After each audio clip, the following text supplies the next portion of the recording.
Alright, welcome back to my YouTube channel. I'm Andy's Vlog. Ito, mainit-init pa. Latest update tungkol dito sa patong-patong na kaso nito nga si Kibuloy. Nako po, biglang nabigla itong si Kibuloy dahil sa nangyari po sa kanyang kaso.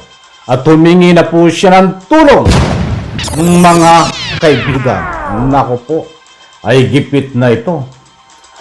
Paktay ka ngayon. Napapaligiran ka na ng PNP, SAP, PNP, Special Action Force. Yan pong lahat at marami pang iba ang ating tatalakayin. At kung bago pa lang po kayo sa aking maliit pa na YouTube channel, inaanyayahan ko po kayo, please subscribe. Sabay-sabay po nating i-like ang video na ito kung nagustuhan niyo po. Mga kaibigan, ay para sa lubos niyo pong maunawaan, ay hayaan niyo pong ibigay ko sa inyo. Samahan niyo po akong basahin at pakinggan, panoorin itong pinagmulan kung bakit humingi ng tulong itong si Kibuloy sa pamamagitan ho ng kanyang abogado diyan po sa Supreme Court. Ito po ang naging dahilan, mga kaibigan, sapagkat ito pong inaasahan ni Kibuloy na mananatili ang kaso na hawak diyan po sa part ng Davao dahil alam po natin nandyan ang kanyang koneksyon ay kumpirmado ho na hinatulan po ng Supreme Court na ilipat na, subalit ayaw ho pumayag si Kibuloy. Kaya siya ay nabigla, nagdesisyon na utusan ang kanyang abogado na humingi po ng tulong sa Supreme Court. Gusto niyang baliktarin at ibalik ang kaso diyan po sa Davao. Mga kaibigan, hayaan niyo po akong basahin sa inyo ito. At pagkatapos po nating mabasa, mapanood nyo, ay magbibigay po tayo ng kaunting komentaryo. Ito po ang dahilan. Supreme Court, pinaboran ang petisyon ng DOJ na ilipat ang pagdinig sa dalawang kaso ni Pastor Kibuloy patungo sa Quezon City RTC. So mga kaibigan, kumpirmado ho, pinaboran at nailipat na po ang kaso diyan sa RTC. Bakit masakit? Bakit nabigla itong kampo ni Kibuloy? Ay siyempre, nandyan po ang koneksyon. At ito po ay wala po silang pag-asa na maabsulto kung ililipat ho ito sa ibang lugar katulad po ng Quezon City sapagkat wala po doon yung kanyang koneksyon. Okay, ituloy po natin mamaya. Ito, pinabura ng Korte Suprema ang petisyong inihain ng Department of Justice na humihingi na ilipat sa Quezon City RTC ang pagdinig sa dalawang kaso ni Pastor Apollo Kibuloy na inihain sa Davao RTC. So kumpirmado mga kaibigan, dalawang kaso po yun na nakahain diyan po sa Davao at yan po ay may piyansa naman po with the billable offense po yan. But ang problema, kahit to makapagpiyansa siya ay hindi po siya nagpakita at hanggang ngayon po ay tago ng tago. Alam po natin mga kaibigan, masakit kay Kibuloy na ilipat ang kaso para siyang nalubog sa kumunoy. Dahil ito lang po ang inaasahan ni Kibuloy. Na ika nga po'y hindi siya madala sa rihas na bakal. Sapagkat umaasa ho dito. Kaya ayaw niyang ipalipat ang kaso. Ay nandito po ang tinapala niya ng maduming salapi. Nandito ho sa Davao na ito ang kanyang matibay na koneksyon, matibay na nagbibigay ng proteksyon.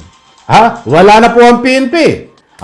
Dahil nandiyan na po ang SAP, mga kaibigan, pinalitan na ho. Nirelieve na lahat di umano itong mga PNP na nagbibigay ng proteksyon.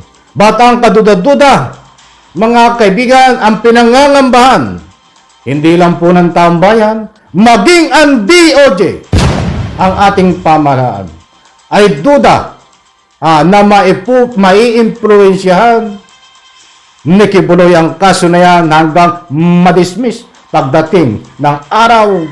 Kaya't nagkaroon po ng pagkakataon ang Department of Justice ay naghain ng petisyon na ilipat sa Quezon City.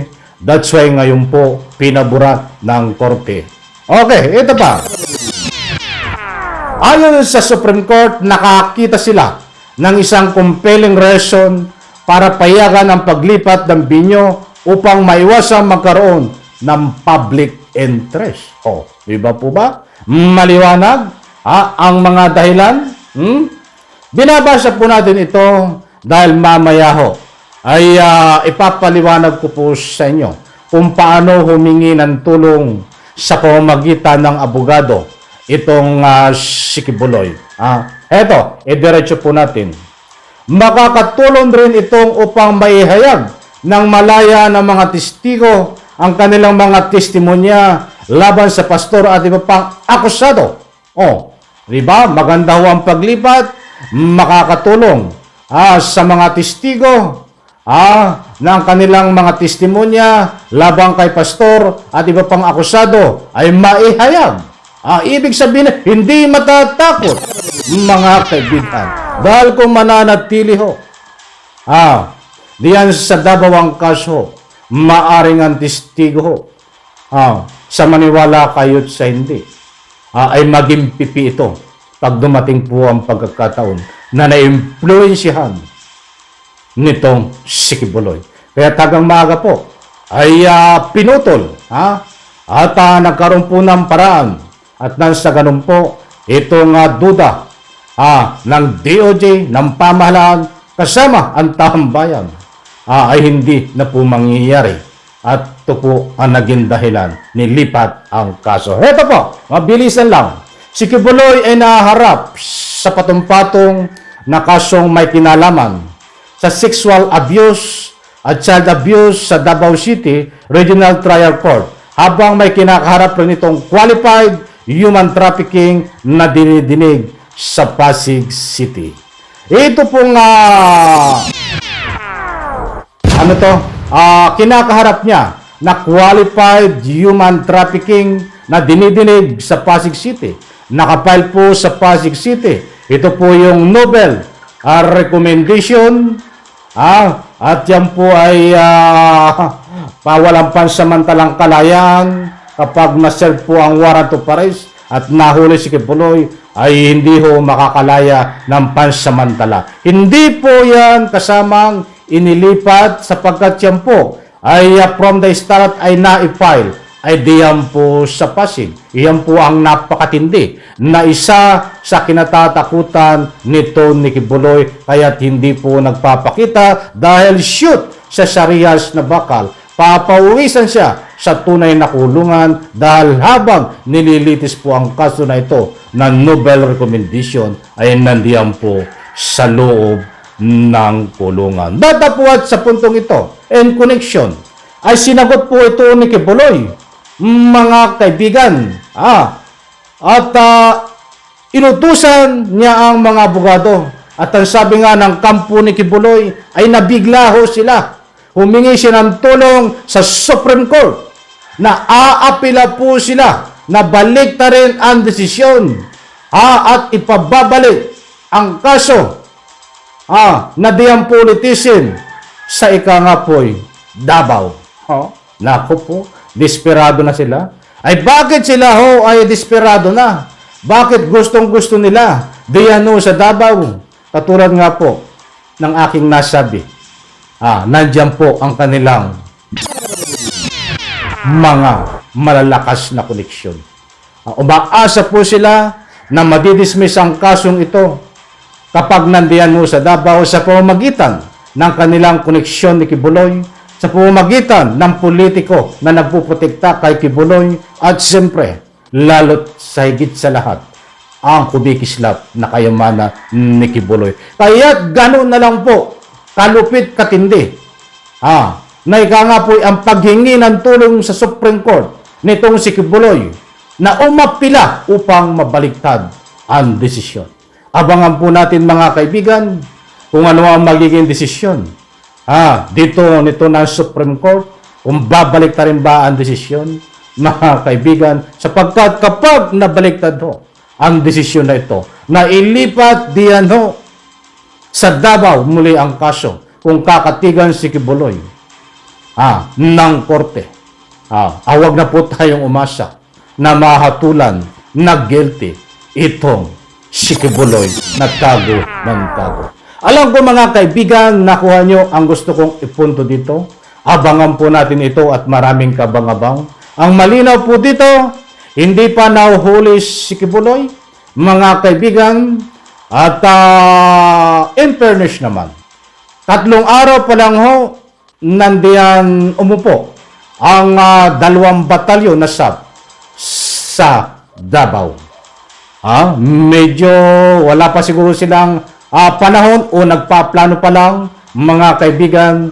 Kaya para sa akin, based on my own perception, hindi ko pwedeng husgahan ngayon, hindi ko pwedeng sabihin na mahina ang SAP, hindi ko pwedeng sabihin hindi gumagalaw ang PNP SAP sa ngayon dahil ang gusto kong ipunto, ilang araw pa lang po, nasa pisto itong PNP SAP.